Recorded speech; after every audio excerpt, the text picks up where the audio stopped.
Good morning, good afternoon, and good evening. Welcome to The Nest with Untap and Flat6Labs Cairo.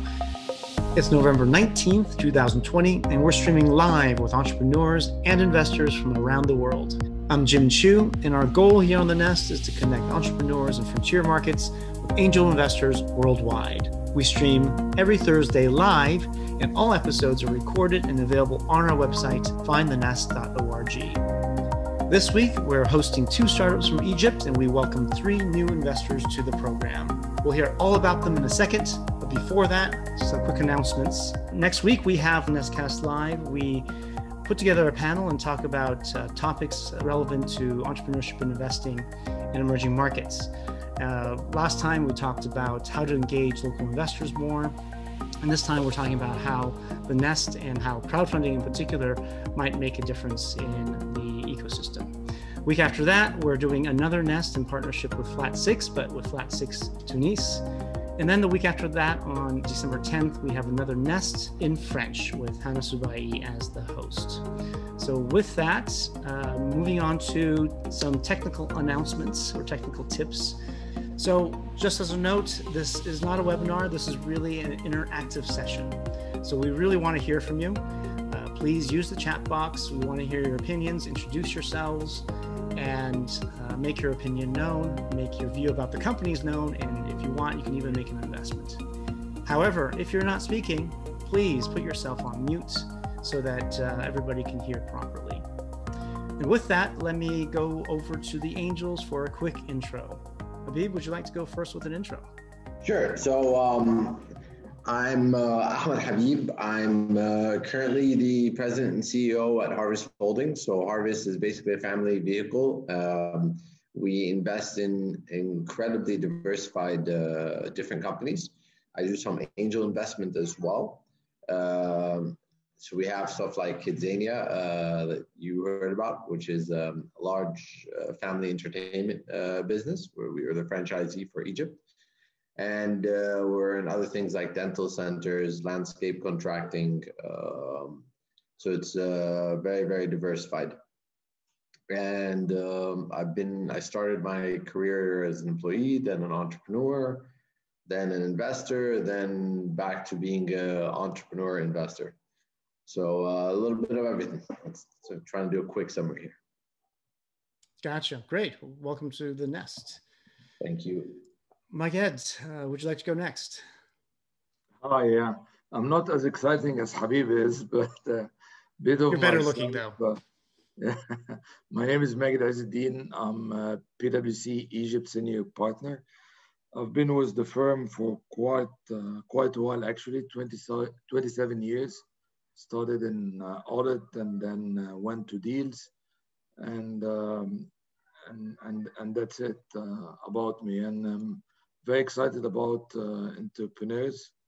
I'm sitting with Habib on Entrepreneurs Organization Egypt chapter, and I'm also part of Angel Investing Association in Egypt called Malaika, which is the Male Arabic translation of the word angel. Great. So, pretty much looking forward to that. Absolutely, and we should definitely do perhaps another session with the Angels group from Egypt as well. Sure. Wonderful. Ahmed knows them as well. Great. And thank you for being on. And Sameh. Hi, my name is Sameh Shenouda. I'm CEO of Zaru. Zaru is a private equity-backed company mandated to invest in North Africa and the Middle East in infrastructure. So things that are very different to technology, power plants, water plants, and oil and gas midstream infrastructure. I've always worked in private equity most of my life, and mostly in infrastructure in Africa and Asia. Currently working with Blackstone, which is one of the largest private equity funds in the world.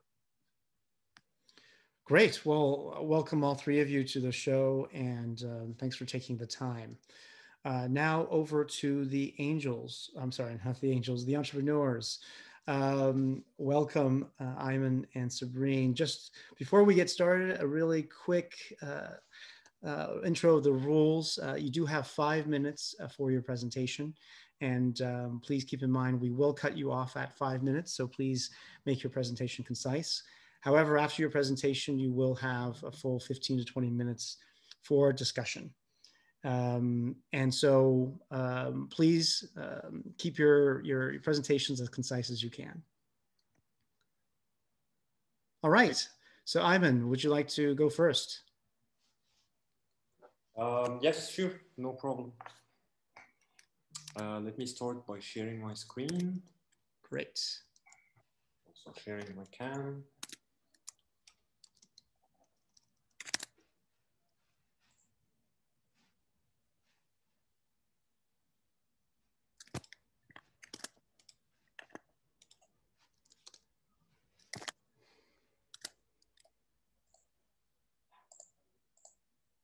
Okay. Can everyone see my screen? Yes, we can. Okay, so let's start. Hello, everyone. I'm very excited to be here today. My name is Ayman Abou Regeila. I'm the founder and CEO of Bexel, an inspection management software. All over the world, oil and gas and construction companies run mega projects that spans across different locations using thousands of industrial equipment on a daily basis. Safety is very critical, and these equipment cannot be used unless tested and certified. So they have to hire inspection companies to come test those equipments and generate a safety certificate, which needs to be renewed every 6 months. Let me walk you through one single equipment inspection process. Inspectors are assigned a job by phone or email, then goes to the client location, inspect the equipment, record the results manually using a piece of paper and a pen. Once back at the office, they start building the certificate templates, print it and send it to the client along with the invoice and timesheet. Imagine doing this process for thousands of equipment in multiple locations for only one project. The process is extremely slow, inefficient, and time-consuming. That's why we created Bexel, the first inspection management software in the MENA region. It is a cloud-based software that helps inspection companies digitize their workflow, go paperless, and save inspection team by completing tasks 10 times faster. Let me walk you through the same inspection process using Bexel. Inspection company logs to the dashboard, create a job order, assign it to the proper team member who receives the notification, goes to the client location, inspect the equipment, and insert the results directly into Bexel using his tablet. With a simple click of a button, he generates the safety certificate, which automatically goes to the client dashboard. We have created one single platform to allow inspection companies and their client to track, access, and monitor their certificate due dates and highly detailed analytical reports. We have multiple modules. We offer machinery inspection, skill development, team and workflow management, and future modules upcoming soon. Bexel has many features from clear business workflow, team and time tracking, flexible certificate templates, multi-industry compatibility, and historical data retaining. Our business model is simple. We charge a setup fee of $2,000, and we charge an annual subscription fee of $1,000 per user per year. And we have other revenue streams from licenses and services such as training, support, and data migration services. Since 2019, we have been growing steadily at 60% year over year, and we have generated an annual recurring revenues of $90,000. We are currently serving 275 users, and we have issued more than 2.7 million certificates out of Bexel. We have a high retention rate, which is 85%, which makes our solution captive, and we are operating with worldwide clients. We have been serving major players in the region, and we are currently operating in 10 different countries. In response to COVID-19, we had to shift our strategies to retain our customers by offering flat rate renewal, upselling strategies, and giving long-term payment facilities. We also introduced new business models by targeting our customer clients, testing new pricing strategies, for example, charging per certificate and selling on-prem model. We also started investing in our digital channels by hosting our own webinars and spending on digital ads on LinkedIn, on other channels. In 2018, inspection management software was valued at $3 billion with a growth rate of 12%. Talking about competitive landscape, we believe that Bexel is the best in the field because we offer multi-industry support, dynamic form and certificate builder, customer portal access, flexible workflow automation, and certificate validation. By end of 2020, we'll introduce Drops and Industrial Module along with Bexel Lite, a SaaS product which will open new markets for us such as construction, retail, and hospitality. By end of 2021, we will launch our blockchain portal, which will allow certificate validation from the portal itself to eliminate fake certificates. And this will increase our user base to 10,000 of users, which will result in $2 million in revenue. We believe that we are the best team to run Bexel. We have 38 years of experience in software, product development, sales, and marketing. And to achieve our vision, we are currently raising $200,000 to be spent on team expansion, sales and marketing, product development, and accreditation. At Bexel, our vision is to become the global inspection industry standard. Thank you very much. Great, concise presentation. Thank you very much, Ayman. Very well done. Well, over to the investors for comments and questions. Could I ask a question first, just to make sure I understand the differentiation that you have? So Ayman, you said that the inspector will still physically go to inspect the equipment, but yes, the process is digitalized.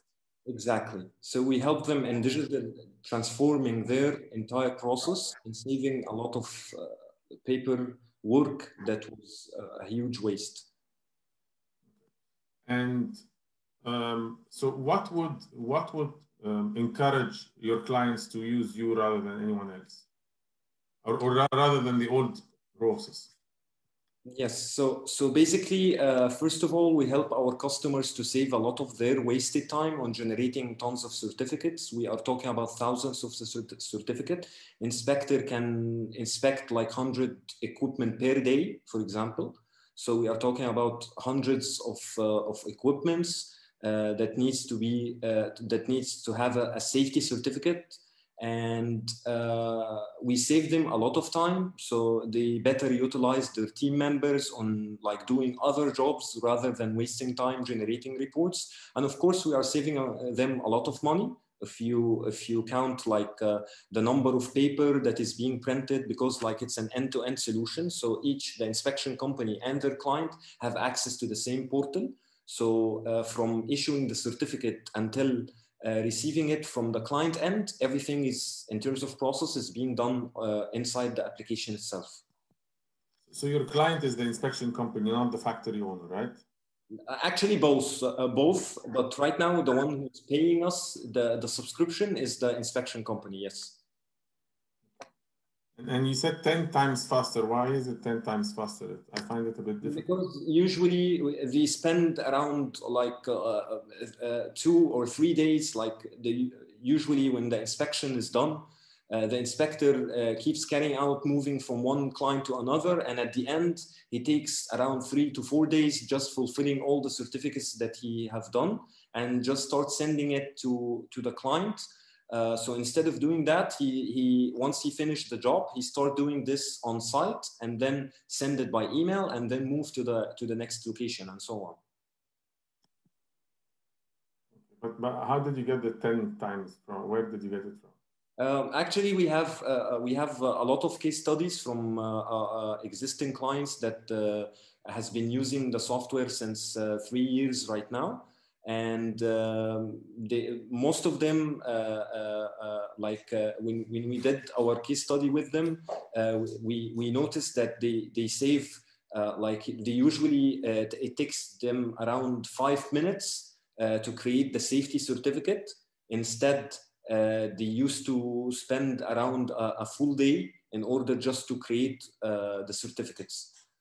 So we calculated based on that case study from multiple clients. Thank you. You're welcome.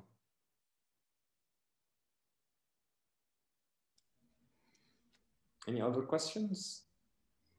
Habib, Sami? we're waiting for the others. There's a question from Bob Skinstead from Knife Ventures. Now, is the inspection process on a machine or process uniform, or does it differ from inspections to inspection company? Bob, if you want to jump in and clarify the question, you're more than welcome as well. Thanks. I was just trying to understand, is it uniform to the inspection company, or is it uniform to the company that they are inspecting, if you know what I mean? I'm trying to work out how many processes, how many companies, what the market would be like on the inspection process itself. Yes. So for the inspection companies, it's a uniform, it's a must-have solution for them, because without them, like all the inspected equipment has a due date. So they keep inspecting the equipment until it's defected, and they have to throw it away and buy a new one and keep continuing the cycle. So basically, both like the inspection companies and their client urgently need the certificates and need it on time, because without this safety certificate, the end client will not be able to operate the equipment. When I'm talking about an equipment, I'm going to give you an example. For the mobile crane or tower crane, those types of equipments are being inspected regularly, depending on the test type. So some of them are every 3 months, 6 months, or 12 months.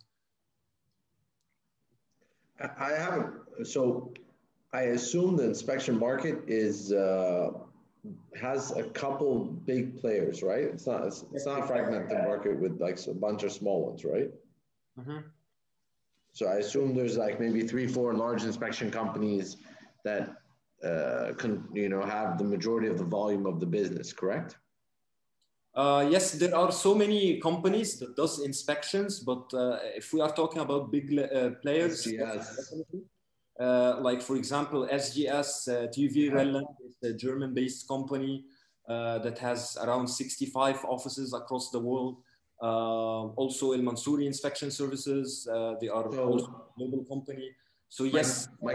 How are these people currently tracking what inspections are due for? I mean, what equipment is due for inspection? They are actually using Bexel to track, because previously... No, I mean companies that are not using Bexel, how are they doing it? Sorry. They are doing it either manually through Word document and Excel, or even they invented their own internal solution, which probably does not fit their exact needs. Like they don't have the tolerance to develop and maintain the solution, because it's not their line of expertise. So basically, most commonly, like 85% of them are using Excel, Word documents just to use to automate the process. All right, and I can't. Sorry, let me just check the countries. It seems like so the majority of the markets you're working with are in Africa and the Middle East, except for I think I see. Yes, yes. And so, is this problem opportunity prevalent in more advanced markets like the United States or UK or stuff like that, or is this mainly a problem you'll find in nations like ours? No, actually, it's everywhere. Like inspection and safety compliance, usually it's handled everywhere. And this is what I meant by referring to multiple industry compatibility.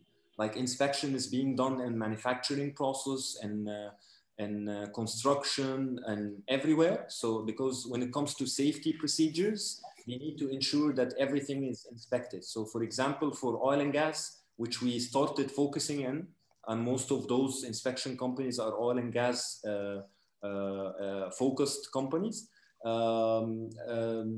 They usually go for like rig inspection, for example. So they need to ensure that the safety is following the compliance.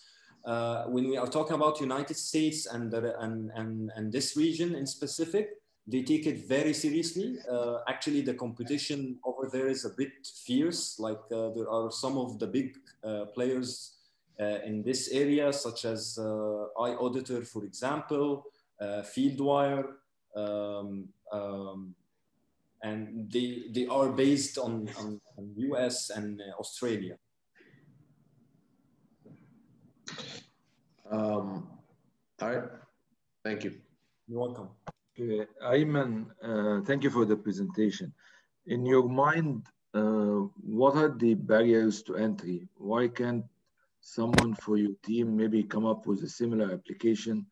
What is the real barrier to entry, and have you locked any agreement with those inspection companies? Yes, so for the barrier of entry, only I believe we are counting directly on direct sales, so it's a B2B process. So we discuss with bigger companies, with big companies, like signing a contract. The way we do it, we sign like a 1-year contract for the number of users and how many customers they are dealing with in terms of database. And we sign a 1-year contract, and it gets renewed. So it's annual recurring contract. So basically, the technology know-how is one of the barriers, and also the market itself, because it's kind of a niche market. So our software is like feedback driven from our customers that we had.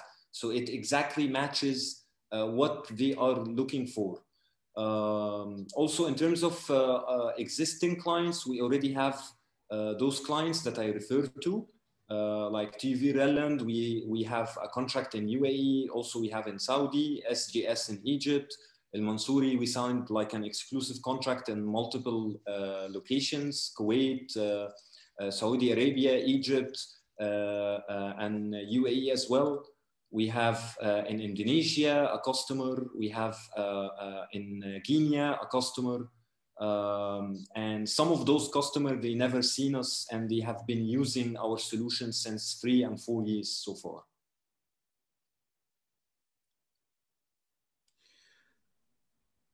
So we have another a bunch of good questions. I'd like to add also, like once one of the customer is locked in, it's very difficult for them to get out. Because we actually focus on the core day-to-day operations.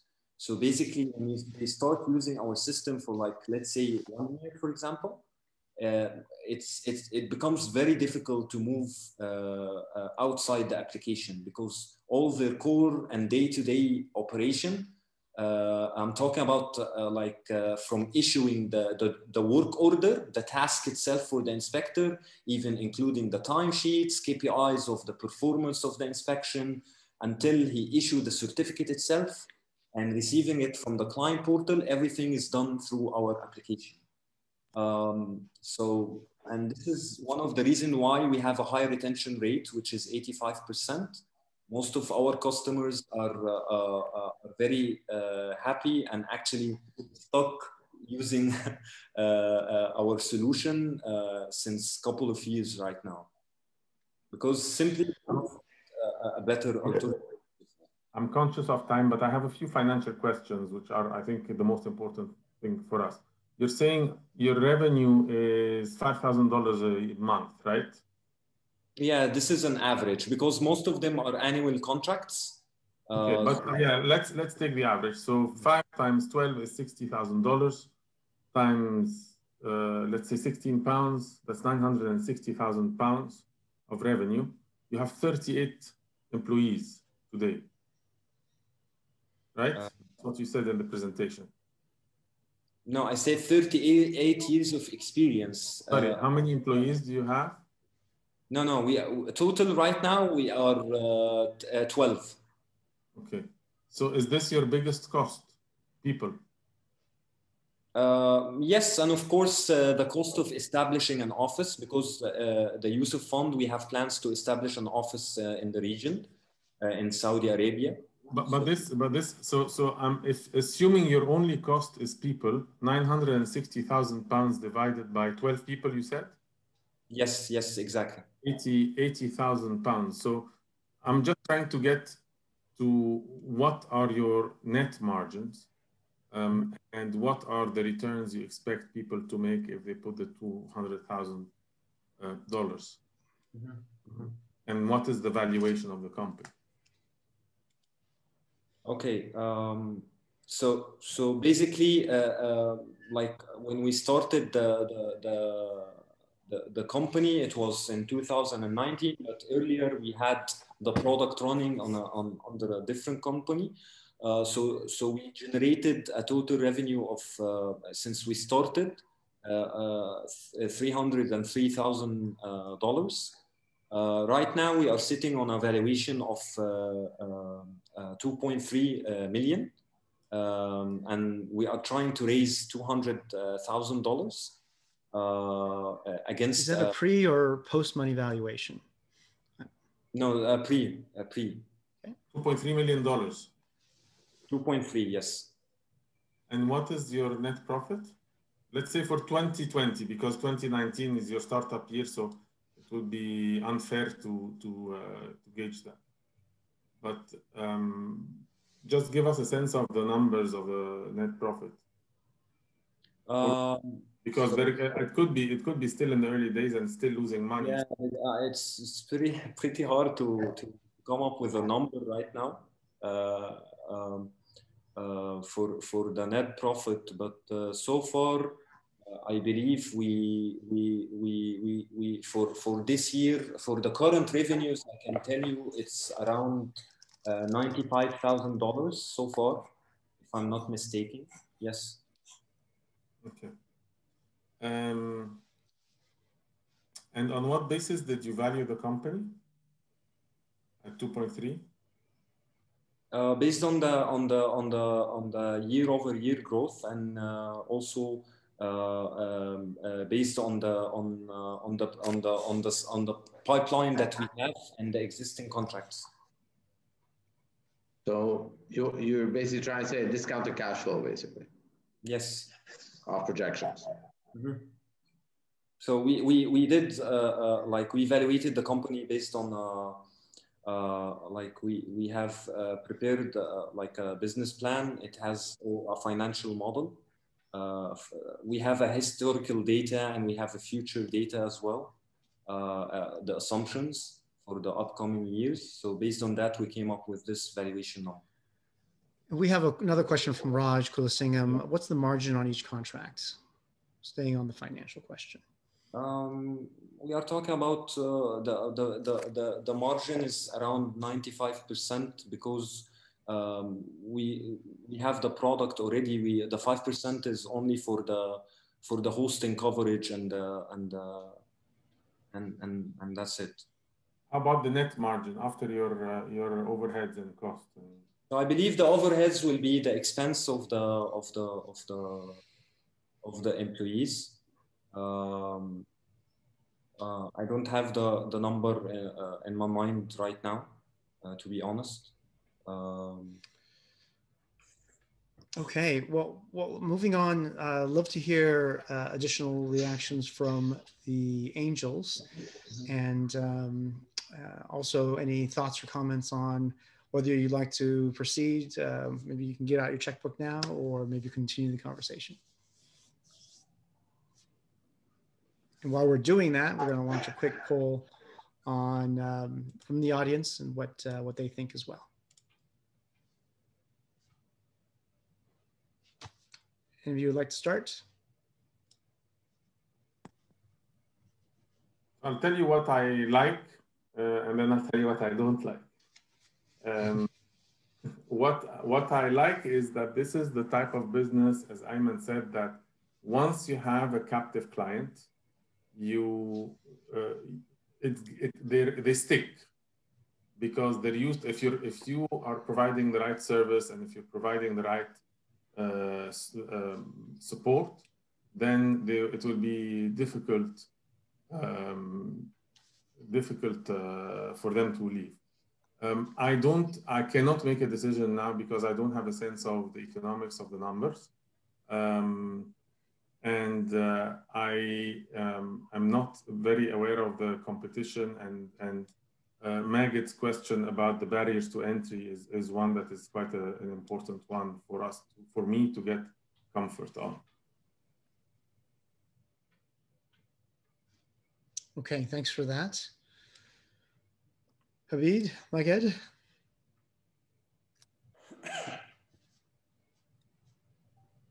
It's a good pitch, but I'm not sure I understand the answers from Samih's question on the numbers.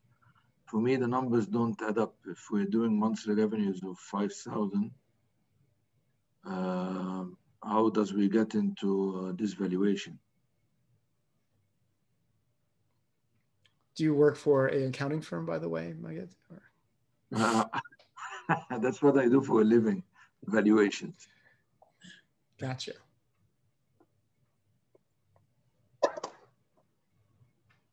Habib, thoughts? I love subscription-based businesses. I've always been a huge fan. It's one of the best residual income businesses you can find. My problem with this one is or my concern is the same reason why it's a land grab game, right? Based on what you said, it's a matter of who's going to get the customers first. And then it's going to be difficult to migrate from one system to another because you can't really export your data, it seems like, from anyone. Sounds like an iPhone. Anyway, but the point is you can't migrate, so it helps you hold. So I don't know how well they can expand into markets where you already have established competition that already own a lot of the market. So that's my first concern. The second concern is, for me, it would seem like a great business if I was a founder to get residual income out of it as in dividends. I don't know, as an investor, as an angel investor especially, if it's going to be something I can make a healthy exit with a really strong multiple out of. So that's where my concern is, honestly. And I'd love, if we were to continue this conversation, to hear more about, how big this company really can get and what are your options for exits, or is this going to be a dividend play? Thanks for that. So I guess maybe this is a question back to the other angels. One final thing. I think if Ayman answers 3 questions, then we would be, not now, obviously, but I would like to see the financial model that he mentioned. I would like to understand how he will get new clients, and I'd like to understand the scalability and the economics of the scalability of the company. Yes, definitely. I'll be happy to share them later on. We already have raw data, a financial model and financial plan. We have our data room as well. So I'll be happy to take it later on in our discussion, no problem at all. Well, thanks for answering my question, Sama. I guess I would ask the same question to Maged as well. What does Bexel and Ayman need to do to be interesting to investors? And I think you already answered that, Habib, but if there's anything else you'd like to add, feel free to jump in. I think if we see the model, it will answer a lot of questions itself. It will show us how business is set up and how the margins are coming. So yeah, let's wait until we see the model, and then we can take it from there. Okay. Well, I hope you're able to continue the discussion with Ayman. Going over to the public reaction, we had quite a few indicates interest. Over 70% said they would do something. And so congratulations, Ayman, on a great job presenting and answering some tough questions from some tough investors. Thank you very much. Thank you. Yeah, thank you. Good luck with your fundraise. Really good. Thank you very much, Ayman. Well done. Thank you, Ayman. And of course, the Nest team will connect all of us in case you want to continue with the discussions. Sure.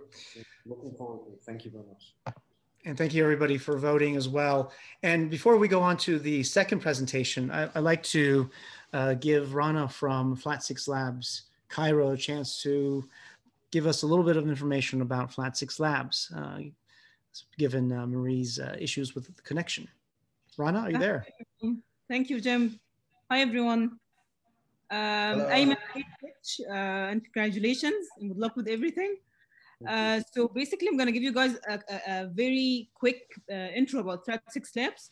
Flat6Labs is a regional startup program and seed investment management company that fosters and invests in bright and passionate entrepreneurs. We basically work with entrepreneurs as their institutional partner.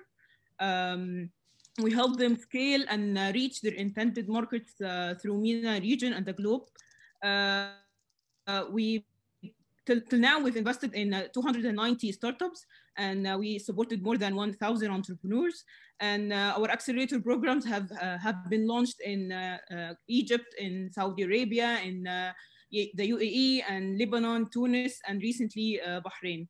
So yeah, that's basically what does Flat6Labs do. And thank you so much, Jim, and the entire Nest team for collaborating with us for this episode, and good luck with everything, and good luck Sabrine and Ayman, and we wish you guys all the best of luck.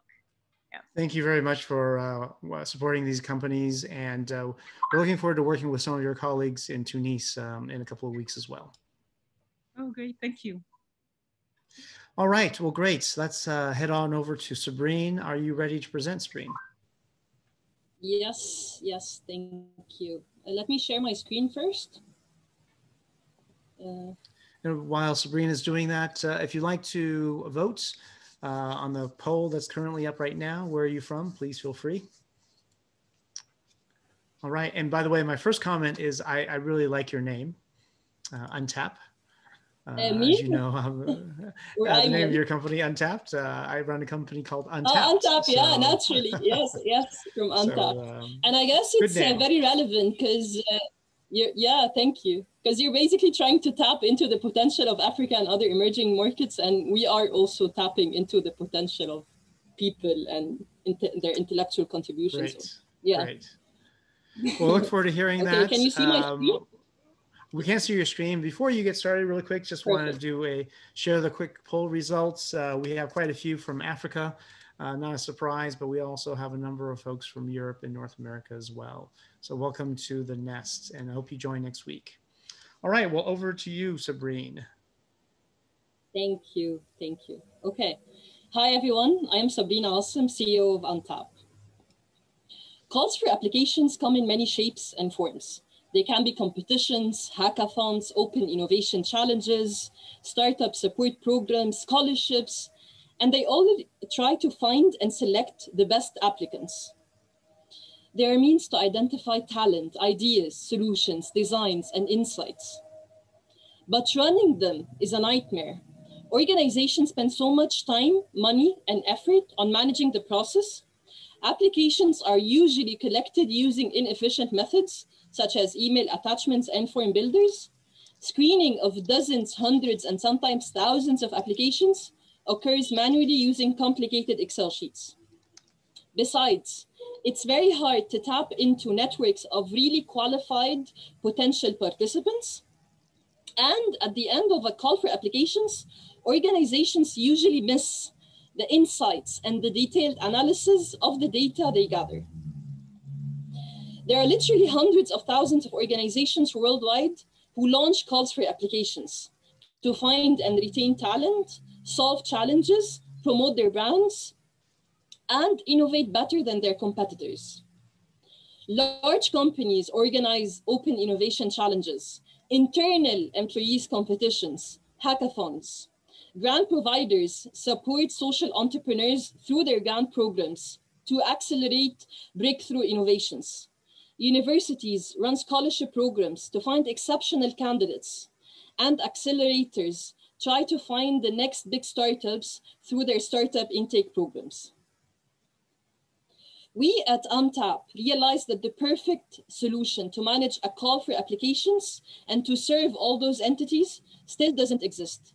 We set on a mission to create it, reimagining every step of the journey.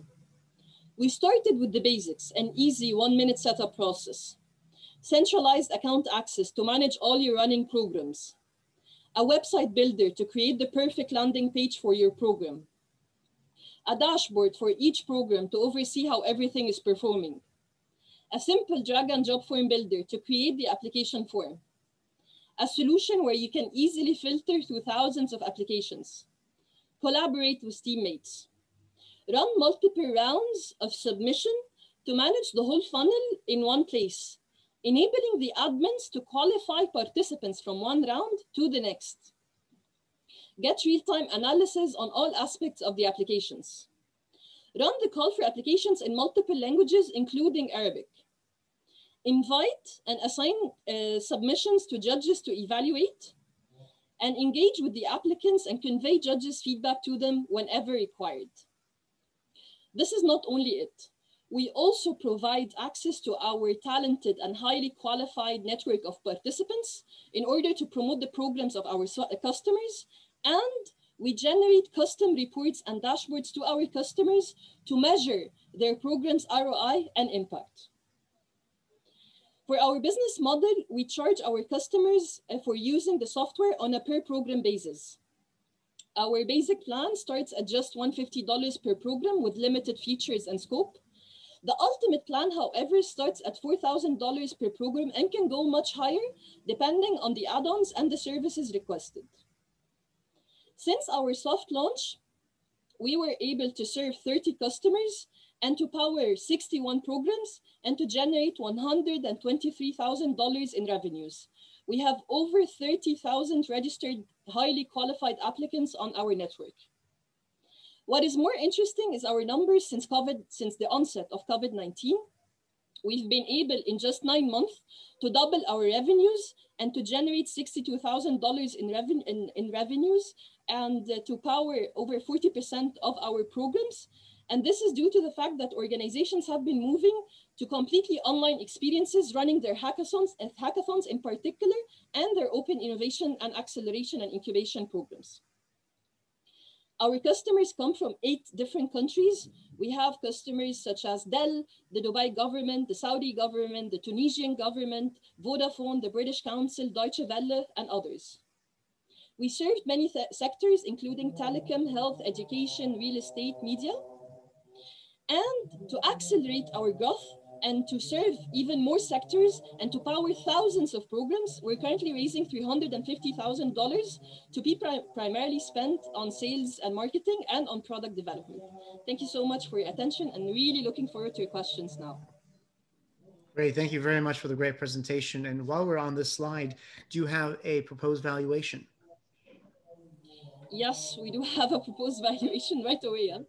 The valuation is $2.1 million, and this is based on our revenue multiples. So we selected our best month so far this year, and we had the revenue multiples of 5. So we came up with this valuation this way. Great. Well, I think we have Ahmed Adib who has a question already. Go for it. 2 quick questions. If I'm not mistaken, correct me if my numbers are wrong. You said you had 30 clients and sales of $123,000. So that's about an average customer value so far, $4,100. Yes. In how long? So we had a soft launch in 2016. Then I went on and had my master's in the UK for a couple of years. And I officially started the company in 2019. So we have some revenues actually pre-2019, but the official incorporation of the company is 2019. How much of that 123 is in the last 12 months? Actually, over 50% is since March. I would say the 12 months, the 12 months so far, over 75%. Yeah. One last question that I'll pass it on because I'm sure our other gentlemen here have better questions than mine. But how did you secure your these customers? Because I see some very distinguished companies and names here. So I'm really interested as an entrepreneur to know how a startup was able to secure these customers. Okay, thank you. Actually, we deploy several methods. So the big customers, we approach them directly with proposed concepts So for instance, with the Dubai government, we just had a complete concept of a hackathon that they could launch. And we, of course, used the opportunity of COVID-19, and we just had a very long proposal with many ideas. And we told them we'll manage the hackathon from A to Z, and we'll get them these results with this impact. So this is one way of reaching customers. And the thing is, we always try to find referrals. We always try to find ways to get them to be warm leads rather than just cold leads. So this is the way of getting big customers. However, the smaller customers, especially outside the region, so we have customers from Belgium, from Germany, from Canada. Those customers, they find us organically online, and they just basically approach us because they saw our listing on SaaS directories like Captera, for instance. They scheduled a demo, and right away they liked the software and decided to use the software for their programs. Yeah. Okay, one last question real quick, but it's related. How many of these guys do repeat business? Most of them. I mean, we have a repeat business of 70% of our customers, and I would assume that the other 30% did not repeat so far, because they basically started this year and they still have their first program running with us. So it's I would say like most of the customers, when they get the ROI and the impact they pursue, and also they use the software in a way that shows them the value, they become repeat customers, of course. Makes their lives much easier. Thank you. Thank you for those questions. And Sabrine, I just want to note, I believe that's the call to prayer at sunset in the background. I'm sorry. No, not at all, not at all. And you know, I'm very happy to see this is our second nest in the Muslim world, and we hope to see more. So if anybody in the audience would like to have a partner with us on the nest, or like to see different companies come on the nest, please let us know, because we'd love to see more from North Africa and other parts of the Muslim world. Thank you. Thanks, and over to Nayed and Sama. Thanks, Sabrine, for the presentation. Very interesting. I'll ask you first a bit of a general question. In your mind, what risk do you see in your business, if any? What is what? I'm sorry? What risk do you see in your business? Are there any risk? Yeah. Or it's zero risk? And if there are risks, how are you going to mitigate them? So what's the challenges? I would say the challenges are basically, there are several challenges, okay, or several risks, but I'm sure that we can mitigate them all. First of all, the thing is, I'm always worried about a bit of the indirect competitors showing value that they do not have, that they do not, that is not really conveyed. So I'll tell you an example. I mean, like, we have a competitor called Google Forms and SurveyMonkey and F6S, okay? Those are free tools. And the customers, once they migrate to Untap, they see instantly the value. But what I'm worried about is us being a bit slow in introducing a model that is more scalable and that is of lower cost and that can truly compete with those players. So my vision is that we will introduce a completely self-service model with a monthly subscription to smaller organizations and to incubators and accelerators who regularly run calls for applications. And the thing is, they would migrate to Untap, and I'm gonna upsell to them more add-ons and more modules when they're there.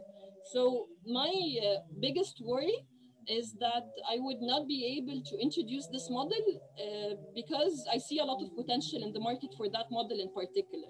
And we're not really fast enough to introduce it. So this is one thing. Another thing that I'm worried about direct competitors, in particular, introducing more automation or more ways, specifically in the judging or in the initial filtration of the submissions before we do, because we do have a vision also to automate or to semi-automate the initial filtration of the applications that people receive on their calls for applications. And we know how to do it. So it'd be really unfortunate if someone introduces before we do, because we're lacking funding or we're lacking resources or whatever. So this is something that really worries me. Other than that, there are normal risks, but on the other hand, I mean, like, I see a lot of potential in this market because everyone realizes the value of hackathons, of open innovation, of tapping into large networks of the cloud, and just generating a lot of ideas from outside. And I see this as not only as a trend, it's something that is here to stay and something that we need to exploit. Thanks, Sabrine. And what's your commitment to the business? Is it time or money or both? What do you mean, my commitment to the business? I mean, it's everything. It's, you put it, yeah. Time and money, I guess. Yes, of course. Okay. Heart and passion too, I would suppose. Yeah, yes, definitely. We only have entrepreneurs on this show, real entrepreneurs. Sima. Yeah, thank you, Sabrine. Very, very interesting. Again, questions on the numbers. So what margins per contract do you get? And what is your overall net profit margin? And then what's your view on scalability and how quickly can you grow? Yeah. I mean, I'd really love to give you more information about the numbers later, because now I'm gonna be very brief. I mean, like with the margin, it's always like it's almost like Ayman. We have almost a 90% when it comes to the contract value. With most of our contracts, I mean, like we do not incur any specific costs, except with contracts that demand us doing custom work. In this case, the margin is a bit lower, but the deal size is much bigger. With the net profit and the other, I mean, like I'd really love to disclose this information with you directly. Okay, later. sure. But how big is the team and what is your biggest cost item without giving numbers? We are seven. Let me share the team. This is the team. So we have a graph marketeer, a senior engineer, a UX and UI designer, data analyst, and program success hero, and our advisor Tariq Nasr, who is an expert in business development and sales. So basically, most of our costs are surely salaries currently. We have like a monthly burn rate of 6,000 or $5,000, $500. Yeah, sorry, what was the other question? And the scalability, it's related to a question that you got about from Ahmed about the big clients. How do you see the scalability of this project? I see us going first, as I mentioned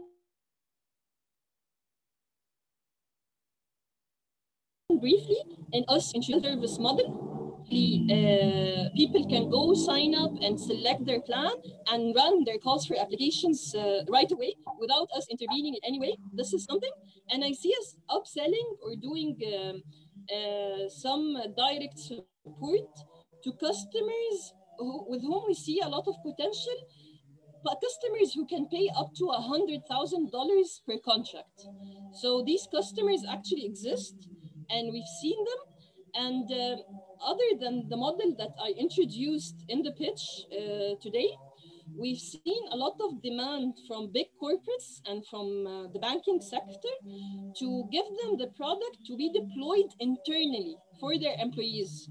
So basically, they wanted an annual license from us to use the software on an unlimited basis, to run programs for their employees and for their partners, for their customers, to generate ideas and innovations.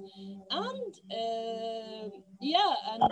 I see us going, as I said, in both directions. I see us going in the self-service model, where lots and lots and lots of players, thousands and even tens of thousands hopefully I see in the future even hundreds of thousands of organizations and of small players even using us, using the self-service model, and us doing also business development and doing direct sales on the other side, reaching out to the big players to get them to use the software at a large scale. So we worked with governments and we worked with large corporates, and we know that they would pay us so much to not just use the software, but also to use our expertise and our tailored support to make their program successful. So yeah, I hope I answered your question regarding the scalability. I think the key thing is that you shouldn't rely on just subscribing randomly. You have to have a proper marketing plan. I agree. I totally agree. And I mean, like, we do have a marketing plan that, of course, I'd love to share. We identified the relevant channels for us to market our software and our solutions. And aside from the marketing and aside from organic and paid campaigns, we also identified the process for the business development and for the sales cycle. So yeah, definitely, it's not random. Thank you. Thank you. And we have a comment from the audience before any of the other angels might have questions from John Gershenson. Impressive early traction. Seems like the custom work creates a portfolio of capabilities that could be duplicated, potentially creating good economies of scale. Low margins early will lead to great margins at scale. Congratulations. Great, a good comment from the audience. Any other comments or questions from the investors? If not, then I'd love to hear your thoughts on whether you'd like to pursue additional conversation or even pull out a checkbook today. Just one quick question, sorry, Sabine. Sure. Your only source of income is the subscriptions. Are you thinking of diversifying your revenue a bit? Are there any ideas to have more? Yes, definitely. So we basically thought of add-ons and services, custom services to sell to our existing customers and even to new customers when they come. I mean, like these add-ons, I would tell you some examples, okay? So what we did with some of our customers is that we offered the marketing for the programs. So we said we'll handle the outreach to identify and find very qualified participants to participate in your program. And this is of very high cost. I mean, like, this is something that is not included in the regular subscription, of course. And it's something that we can do because we do have access to lots of brilliant participants in our network. And some other examples for more services. I mean, in some of our programs, we did the initial filtration of the call for applications. So we decided who is actually worth, or which application is actually worth judging. So we moved them to the pipeline for the customer to look at, and which applications should be disqualified. And this is also a very high value to the customers, and it's not included in the subscription. And we keep thinking of ways. So with one of our customers in United Arab Emirates, an HVAC player, an air conditioning manufacturer, we came up with the whole concept of the Open Innovation Challenge. So we drafted the content, we put the strategy, we did everything that goes beyond the software. And this costed a lot. So this is something that we charged a premium for. Yeah. Thank you. Thank you. So Mayed, Habib, Sema, what are your thoughts on Untap as an investment?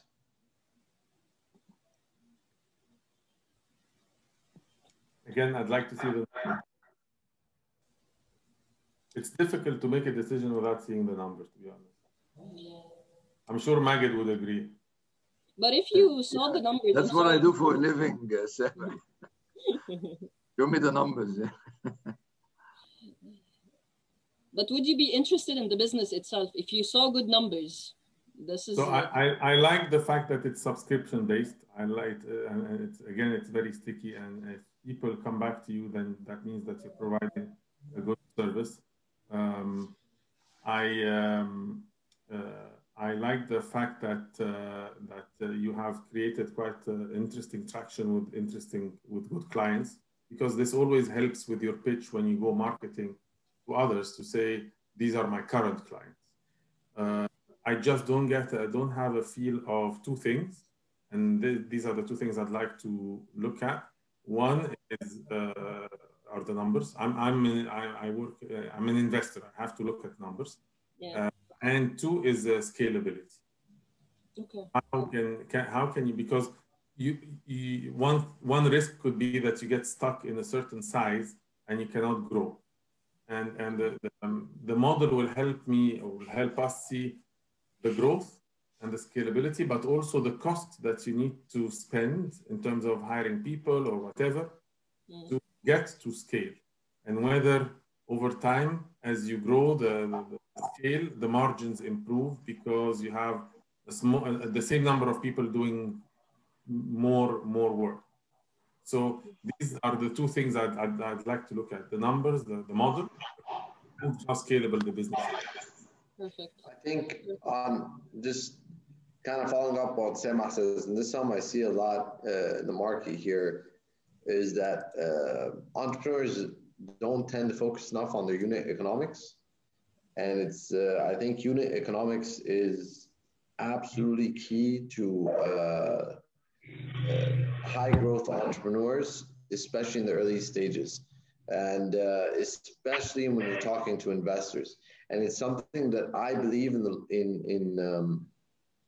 a lot of the ecosystems, startup ecosystems, entrepreneurs don't focus enough on, and investors actually also don't focus enough on. Sad to say, even strong funds and such, I don't hear them discussing unit economics enough. And it really needs to be something that is focused on, because that's going to be the key to ensure that your burn rate and your growth are aligned.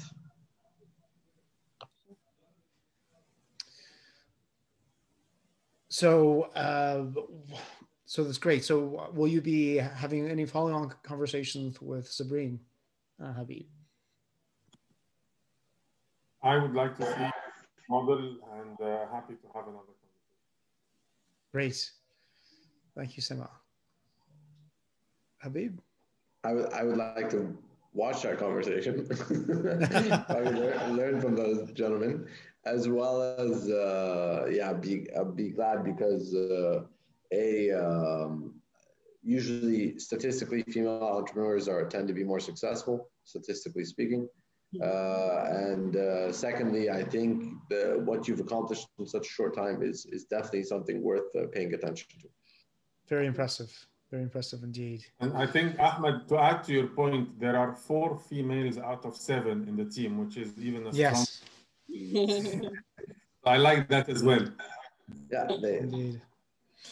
Well, I think the audience seems to agree as well, and the audience has expressed a lot of interest in investing as well. Over 80% have indicated they would put something in. So congratulations. And for those of you in the audience who, if you want to be part of the discussion with the angels and ongoing basis to talk about Untap, please get in touch with us, message in the comments as well. Well, I think that is it for today. Thank you very much to all the angels and all the entrepreneurs for presenting today, and all the audience as well. Please don't forget, next week we have another session of Nestcast Live, where we're going to talk about crowdfunding and the Nest to date. And the week after that, we will have another session with Flat6Labs, but in Tunis, focusing on Tunisian companies. And the week after that, we will be having another Nest in French. Thanks again, everybody, for joining the Nest, and I hope to see you next week. Same Zoom link, same time. Thanks much. Thank you, Sabrine. Thank you guys. Pleasure. Thank you, everybody.